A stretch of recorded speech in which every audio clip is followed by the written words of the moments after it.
Nagtipon-tipon ng higit 600 miyembro ng Asosasyon ng mga Tricycle Drivers sa lungsod ng San Jose del Monte para sa TODA Summit 2024 na pinangunahan ng Tricycle Regulatory Unit itong Miyerkules, December 11 sa City Convention Center. Itong TODA Summit namin ay ginagawa namin taon-taon, annually, upang palakasin po ang samahan ng sektor ng tatlong gulong dito sa ating lungsod ng San Jose del Monte, Bulacan. Kasama po rito sa aming programa, TODA Summit, ay nag-iimbita po kami ng iba't ibang ahensya ng gobyerno katulad ng SSS, Pag-ibig, at iba pang mga ahensya ng gobyerno at ating City Health Office upang makapagbigay ng tulong sa ating mga tricycle operators and drivers dito sa lungsod ng San Jose del Monte, Bulacan.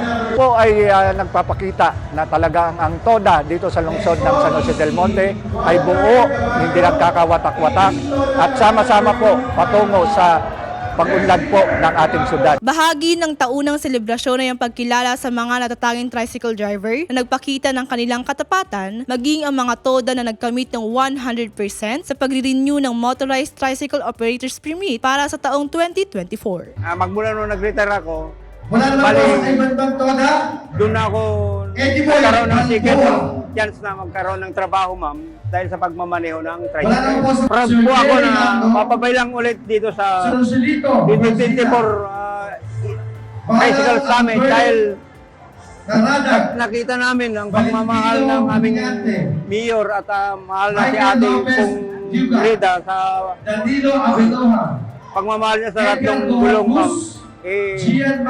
Sobra-sobra po ang natatanggap namin. 25 years na yata ako naging tricycle driver at ang aking mga anak ngayon ay nasa college pa lang. Maraming salamat buhato sa pamunuan ng IPC TODA. Kami po ay lubos na nagpapasalamat at na-experience ko rin yung ganitong kasaya pa lang umati ng TODA Summit. Maraming salamat Ate Kong Rida at Mayor Arthur Robes. Maliban dito, pinangunahan din ng City Health Office ang pagbibigay ng kaalaman at mga hakbang sa mga driver kung paano pangangalagaan ang kanilang kalusugan para sa kanilang kaligtasan sa kalsada at ng mga pasahero. Dinaluhan din ito ng mga ahensya ng gobyerno gaya ng Social Security System at Pag-ibig upang ipaliwanag ang mga proseso na makatutulong sa mga miyembro at makakuha ng mga benepisyo at serbisyo lalo na sa mga oras ng pangangailangan. Hindi nagpahuli sa kasiyahan at naghandog pa ng maagang pamasko ang magkatuwang sa serbisyo, Mayor Arthur B. Robes at Congresswoman Florida P. Robes kasama ang mga miyembro ng Sangguniang Panlungsod. Para rin sa pagsi-celebrate ng ating Pasko, no? Dahil alam niyo naman na gustong-gusto natin na lahat ng ating mga kababayan, lalo na ang iba't ibang sektor o sekta ng ating lipunan, ay madaanan ng ating Pasko. Kaya very important din lalo na itong ating mga partner sa lansangan, ang ating mga members ng TODA. So sa ating mga kababayan, Merry Christmas and Happy New Year sa lahat ng member ng TODA. Maligayang Pasko at masaganang bagong taon. Aria, San Jose. Ayon kay Ben Nolasco, TODA Federation President, mahalaga ang programa at ordinansa na isusulong sa lungsod na nakabubuti sa pagpapaunlad ng kanilang organisasyon. Napalaking tulong nito sa mga tatlong gulong o sa hanay ng mga tatlong gulong ang summit nito. Unang-una, nakakaroon ng bonding ang bawat opisyalis at ang mga pangulo.